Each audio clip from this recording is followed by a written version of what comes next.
9월 7일 월요일 새벽 기도회를 우리 사도신경으로 신앙 고백하심으로 시작하도록 하겠습니다.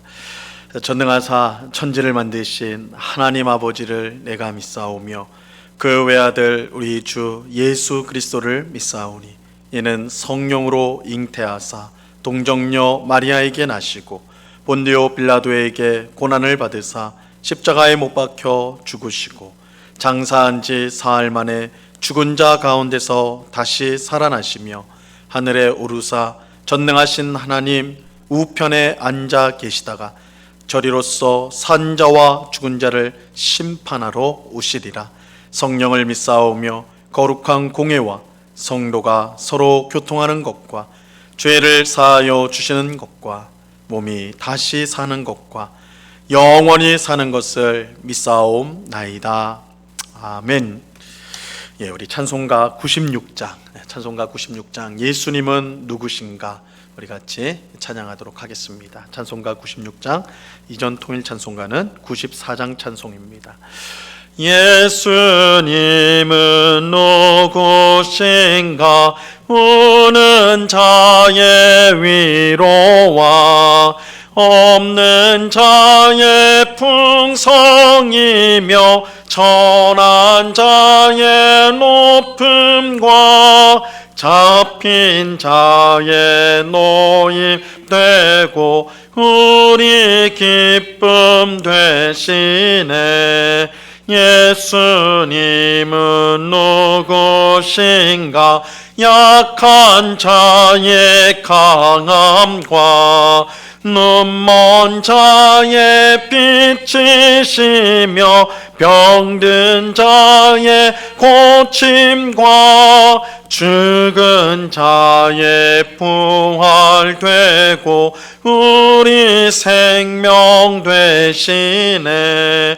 예수님은 누구신가 충한 자의 정함과 죽을 자의 생명이며 죄인들의 중보와 멸망자의 구원되고 우리 평화 되시네. 예수님은 누구신가 온 교회의 머리와 온 세상의 구주시며 모든 왕의 왕이요 심판하실 주님 되고 우리 영광 되시네. 아멘. 같이 기도하겠습니다. 참 좋으신 아버지 하나님, 우리를 단잠에서 깨워주시고 귀하고 복된 하루를 허락하여 주심을 감사를 드립니다. 새롭게 시작되어지는 한 주도 하나님의 손에 맡겨드립니다. 코로나로 인하여 세상이 떠들썩하고 태풍으로 인하여 또한 우리의 마음이 움츠려드는 것이 우리의 현실이지만 그러나 이 모든 현실보다 더 크신 하나님, 이 모든 우리의 현실을 그 뜻대로 다스리고 계시는 하나님이 계시기 때문에 우리가 늘 평안하고 또한 안전하며 또한 감사한 삶을 살게 되는 줄로 믿습니다. 오늘도 하나님을 바라보는 영적인 눈을 우리에게 주옵시고 하나님의 말씀을 우리의 귀로만 들을 뿐만 아니라 우리의 마음에 새길 수 있도록 그 말씀의 순종함으로 하나님이 부어주시는 풍성한 은혜와 복을 누리는 저희가 되게 하여 주시옵소서. 오늘도 성령으로 충만하게 하여 주옵소서. 성령 하나님 우리의 마음을 다스려 주옵소서. 죄를 향하여 달려가는 우리의 발걸음을 막아주시고 붙잡아 주시고 의의 길, 생명의 길, 십자가의 길로 나아갈 수 있도록 인도하여 주옵소서. 우리 속에 있는 세상을 향한 분노와 또한 이웃을 향한 미움과 시기와 질투 다 버릴 수 있게 하시고 예수 그리스도께서 십자가에서 우리의 모든 죄를 용서하신다 말씀하신 것처럼 오늘 우리가 만나는 모든 이웃들을 용서하고 사랑하고 섬기는 주의 백성들이 다 될 수 있도록 주님 도와 주시옵소서. 주의 말씀을 듣고자 합니다. 성령 하나님께서 밝히 조명하여 주셔서 주의 말씀의 뜻을 잘 깨닫게 하시고 이 말씀이 우리의 영의 양식이 되어져서 우리의 믿음이 더욱더 굳세게 되어지게 하시고 우리가 또 오늘도 하나님의 말씀이 빛을 비추는 대로 살아가는 저희의 삶이 될 수 있도록 은혜 내리워 주시옵소서. 감사와 찬양을 주께 드리오며 예수 그리스도 이름으로 기도드리옵나이다. 아멘. 우리 하나님 말씀을 다 같이 봅니다. 신약성경 누가복음 2장 21절로 24절까지의 말씀을 우리가 다 같이 보도록 하겠습니다. 누가복음 2장 21절로 24절까지의 말씀입니다. 하나님의 말씀을 봉독합니다. 누가복음 2장 21절로 24절입니다. 할례할 8일이 되매 그 이름을 예수라 하니 곧 잉태하기 전에 천사가 일컬은 바로라. 모세의 법대로 정결 예식의 날이 참에 아기를 데리고 예루살렘에 올라가니 이는 주의 율법에 쓴 바 첫 해에 처음 난 남자마다 주의 거룩한 자라 하리라 한 대로 아기를 주께 드리고 또 주의 율법에 말씀하신 대로 산비둘기 한 쌍이나 혹은 어린 집비둘기 둘로 제사하려 함이더라. 아멘. 오늘 본문 말씀은 예수님이 탄생하고 8일 후에 있었던 할례와 또 그 뒤에 이루어진 모친 마리아의 정결 예식, 그리고 장자인 예수님을 죽게 드리는 예식을 차례대로 설명을 해주고 있습니다. 이러한 예식을 통하여 오늘 본문은 예수님의 탄생 목적, 예수님이 이 세상에 왜 오셨는가 그 탄생 목적을 우리에게 설명해 주고 있습니다. 첫째로 예수님의 할례는 율법의 저주로부터 우리가 구원받았음을 의미합니다. 예수님의 할례는 율법의 저주로부터 우리가 구원받았음을 의미하는 거예요. 21절에 보면 예수님이 할례를 받았다라고 말씀하고 있습니다. 21절 보세요. 할례할 8일이 되매 그 이름을 예수라 하니 곧 잉태하기 전에 천사가 일컬은 바로라. 이 할례는 유대인 남자 아기가 태어난 지 8일 만에 받는 성례였습니다. 이러한 할례는 이스라엘 백성에게 매우 중요한 의식이었습니다. 왜냐하면 할례를 통해 하나님의 백성과 하나님 백성이 아닌 이방인이 구별이 되었기 때문이죠. 그래서 이스라엘 백성들, 유대인들은 할례를 받지 않은 이방인들, 그러니까 이방인들을 향해서, 하나님을 모르는 이방인들을 향해서 할례 없는 자들이다, 저 사람은 할례 없는 자들이다, 이렇게 불렀습니다. 그런데 예수님께서 이처럼 할례를 받으셨다는 사실은 자신이 하나님의 아들이지만 율법 아래에 계셨음을 보여주는 것입니다. 갈라디아서 5장 3절에서 보면 사도 바울이 이렇게 이제 말씀합니다. 내가 할례를 받는 각 사람에게 다시 증언하노니 그는 율법 전체를 행할 의무를 가진 자라. 이 바울은 할례를 받은 사람은 율법 전체를 행할 의무를 가진 사람이다, 이렇게 말씀합니다. 이 말씀에 따르면 예수님은 할례를 받으심으로써 율법 전체를 지켜야 될 의무를 받게 되었다, 의무를 갖게 되었다라고 할 수가 있죠. 그렇다면 왜 하나님의 아들이신 예수님이 율법의 의무를 받으셔야 했을까요? 사실 예수님은 율법을 제정하신 분, 율법을 사람들에게 주신 분이신데, 제정자이신데 왜 스스로 율법 아래로 들어가셨는가? 할례를 통해 율법 아래로 들어가셨는가? 그것은 바로 우리의 구원을 위해서입니다. 우리의 구원을 위해서예요. 율법의 불순종함으로 저주 아래 놓여있던 우리를 구원하기 위해서 예수님께서 친히 율법 아래로 들어가셨습니다. 무엇보다 예수님은 율법을 온전히 순종하여서 첫사람 아담이 선악과를 따먹음으로 순종에 실패했던 것을 회복하셨어요. 이를 통해 실패한 아담의 후손인 우리는 이제 예수 그리스도를 믿고 의지함으로 율법의 요구를 이루고 율법의 저주로부터 해방되었습니다. 이 성경은 예수님을 설명할 때 그 별명으로 다른 아담, 둘째 아담, 새 아담, 이렇게 이제 표현을 해요.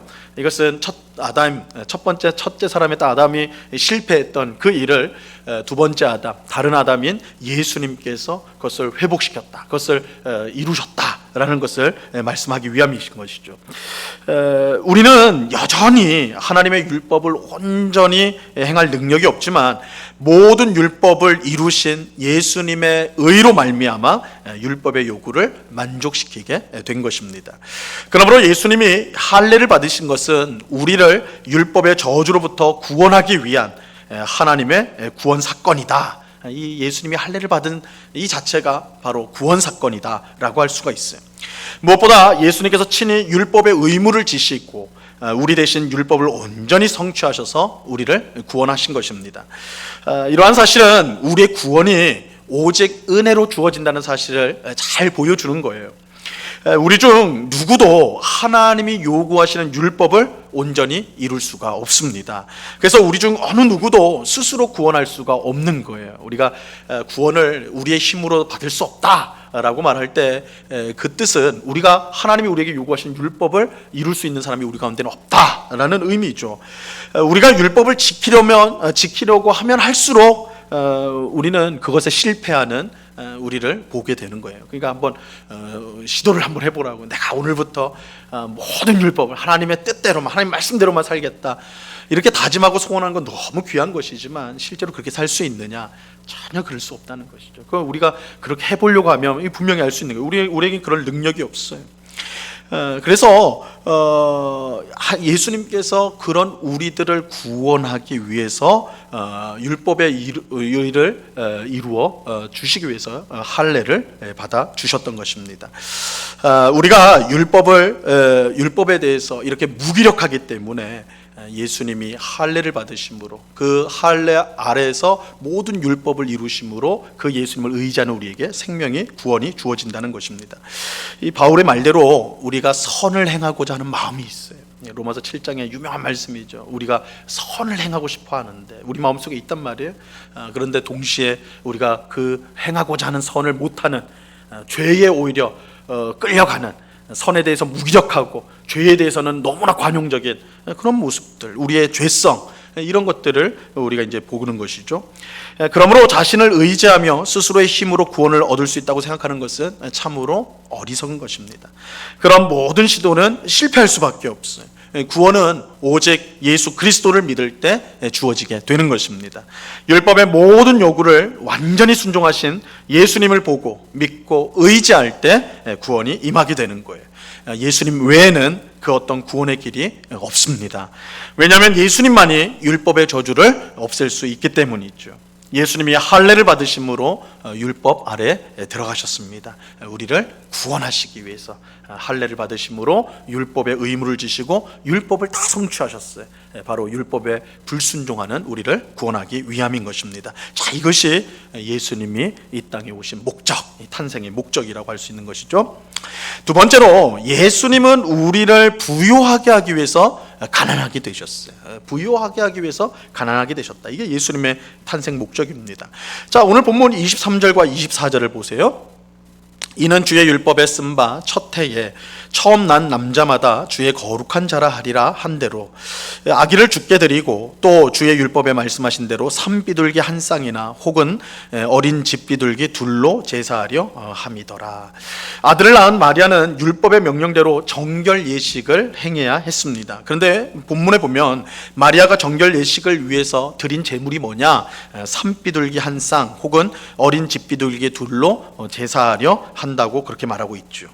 이렇게 비둘기를 제물로 드리는 것은 이 마리아와 요셉이 매우 가난했다라는 것을 보여줍니다. 왜냐하면 율법에 기록된 대로 경제적인 형편이 좋은 사람들은 염소나 양, 이렇게 이제 그걸 제물로 드렸는데, 염소와 양이 너무 비싸가지고 도저히 감당할 수 없는 가난한 사람들을 위해서 율법은 그 가난한 사람들이 제사를 드릴 수 있도록 이 비둘기를 드릴 수 있도록 하거든요. 근데 이 지금 마리아와 요셉이 비둘기를 제물로 드린다. 이것은 그 젊은 부부가 굉장히 가난했다라는 사실을 보여주는 거예요.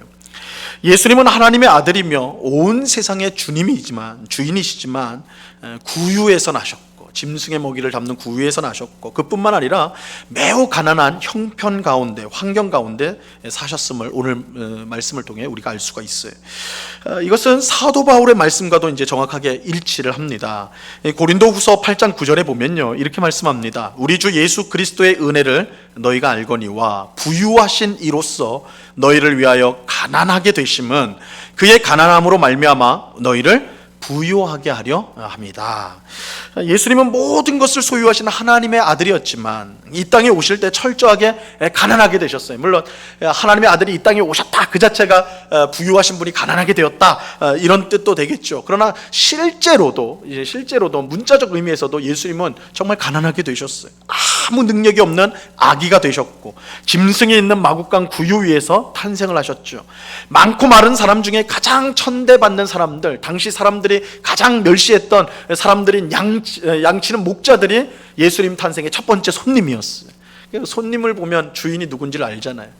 그런데 그 손님이 가장 천대받는 사람이었어요. 예수님 그렇게 가난해지셨어요. 그리고 그의 부모는 오늘 본문에 나온 대로 비둘기 제물밖에 바칠 수 없는 아주 가난한 사람들이었습니다.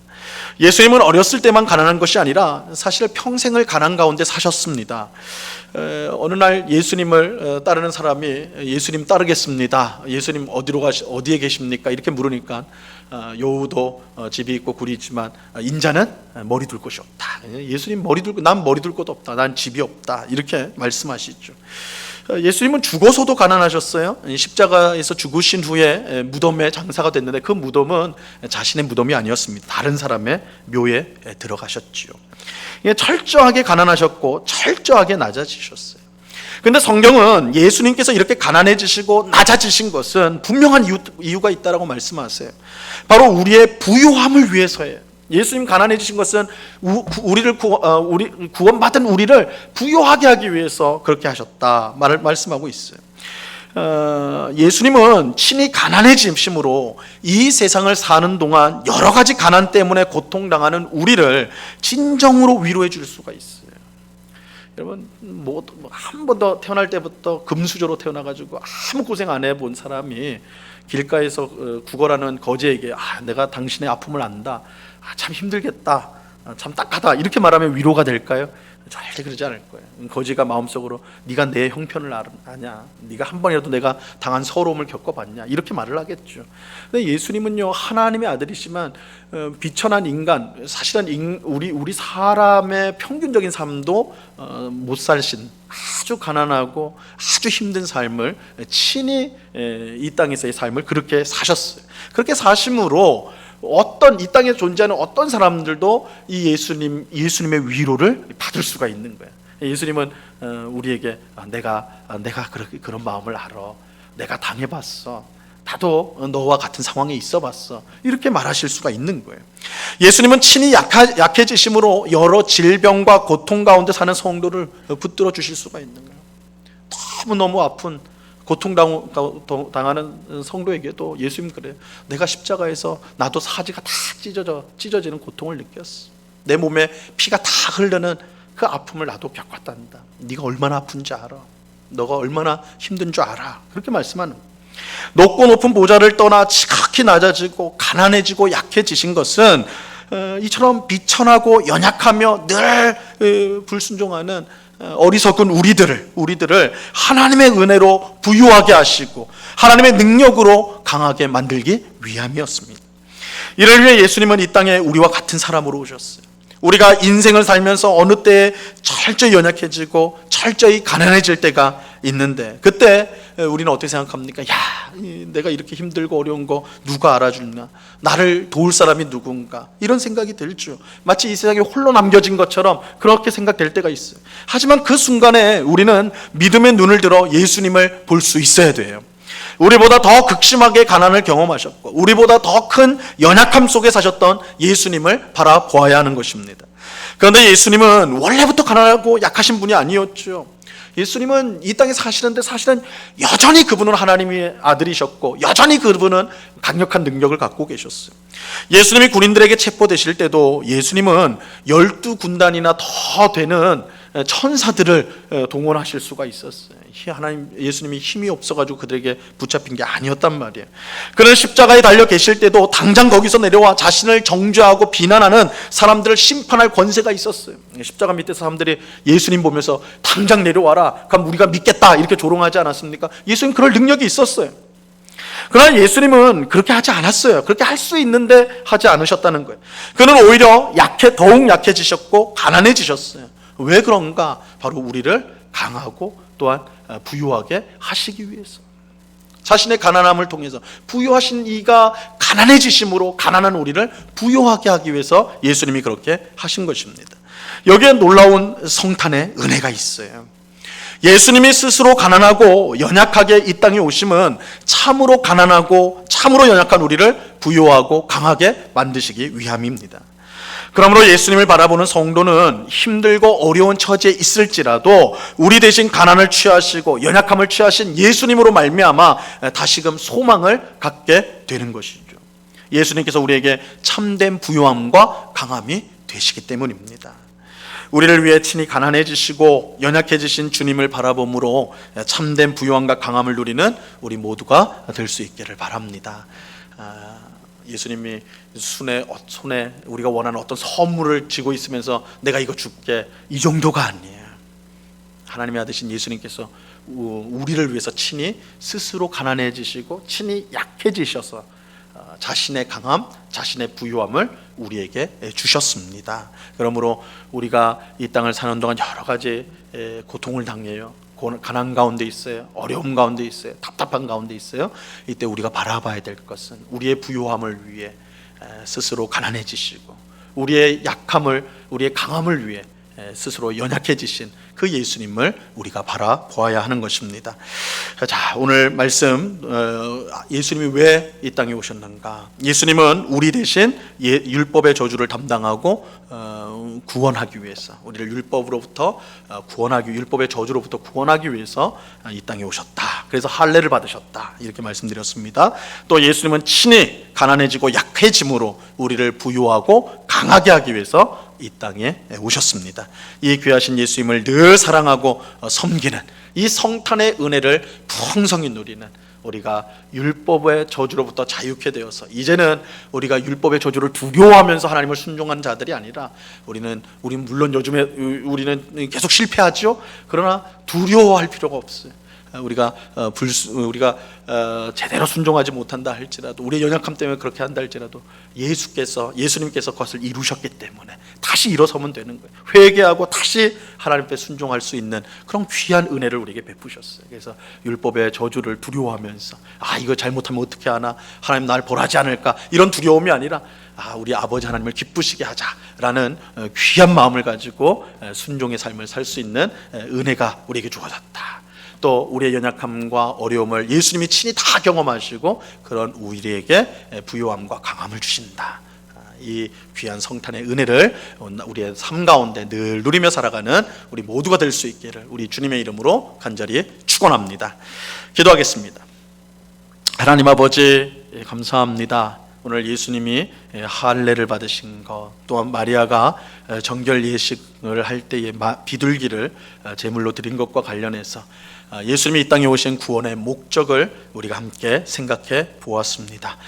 예수님께서 할례를 받으신 것은 율법 아래로 들어가신 것이고 율법을 온전히 성취하셨다는 사실을 보여주는 것입니다.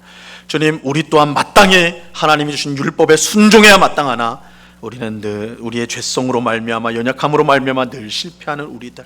그래서 율법의 저주 가운데 우리가 벗어날 수 없는 저희들인데 예수님께서 율법을 온전히 성취하심으로 예수님을 믿는 우리에게 율법의 저주로부터 자유함을 주시고 구원을 주셨습니다. 이제는 우리가 율법의 저주를 두려워함으로 순종하는 것이 아니라 예수님으로 말미암아 우리가 실패하더라도 넘어지더라도 다시 일어설 수 있는, 하나님의 사랑을 의심하지 않고 그 사랑을 확신하면서 순종할 수 있는 길이 열렸사오니 하나님이 이 사실을 우리가 잘 깨닫고 늘 하나님께 순종하는 기쁨으로 살아가는 저희 모두가 되게 하여 주시옵소서. 또한 예수님은 우리의 연약함을 강함으로 바꾸시기 위해서, 우리의 가난함을 부유함으로 바꾸시기 위해서 친히 우리를 위해 가난해지시고 연약해지셨습니다. 예수님께서 우리의 모든 형편을 아십니다. 우리의 아픔을 아십니다. 우리의 눈물을 아시고 우리의 한숨을 아십니다. 그 예수님 앞에 모든 것을 맡길 수 있도록 도와주시고 주님이 주시는 강함, 주님이 주시는 풍성함을 이 땅 가운데 누리는, 예수로 인하여 우리가 부유해지고 풍성해졌음을, 강해졌음을 고백하며 이 땅을 살아가는 저희가 되게 하여 주시옵소서. 아버지 하나님, 태풍으로 인하여서 우리 성도들의 가정들 지켜주시고 이 나라를 지켜주옵시며, 아버지 하나님, 이 코로나19 사태가 또한 계속해서 우리가 경계해야 되는 참으로 위급한 그런 상황 가운데 우리가 놓여 있는데, 이런 상황 속에서도 우리가 그것 때문에 우리의 무기력해지거나 나태해지지 않고 오히려 믿음으로 더 깨어서 하나님의 뜻을 생각하며 순종하며 살아가는 나날이 될 수 있도록 도와 주시옵소서. 특별히 우리 성도 가운데 어려움을 당하고 있는 우리 성도들 기억하여 주옵시고, 하나님의 귀한 은혜의 손길로 붙들어 주사 아버지 하나님 모든 환난을 승리케 하여 주옵시고, 또한 각자의 처소에서 충성함으로 하나님을 높이는 우리 모든 성도가 다 될 수 있도록 주장하여 주시옵소서. 여러 가지 기도의 제목도 기도하는 주의 백성들 한 사람 한 사람 붙들어 주시고, 낙심하지 않고 끝까지 기도함으로 하나님의 귀한 응답을 받는 저희가 되게 하여 주시옵소서. 감사와 찬양을 주께 드리오며 예수 그리스도 이름으로 기도드리옵나이다. 아멘. 하늘에 계신 우리 아버지여, 이름이 거룩히 여김을 받으시오며 나라에 임하옵시며 뜻이 하늘에서 이룬 것 같이 땅에서도 이루어지이다. 오늘날 우리에게 일용할 양식을 주옵시고, 우리가 우리에게 죄 지은 자를 사하여 준 것 같이 우리 죄를 사하여 주옵시고, 우리를 시험에 들게 하지 마옵시고 다만 악에서 구하옵소서. 대개 나라와 권세와 영광이 아버지께 영원히 있사옵나이다. 아멘.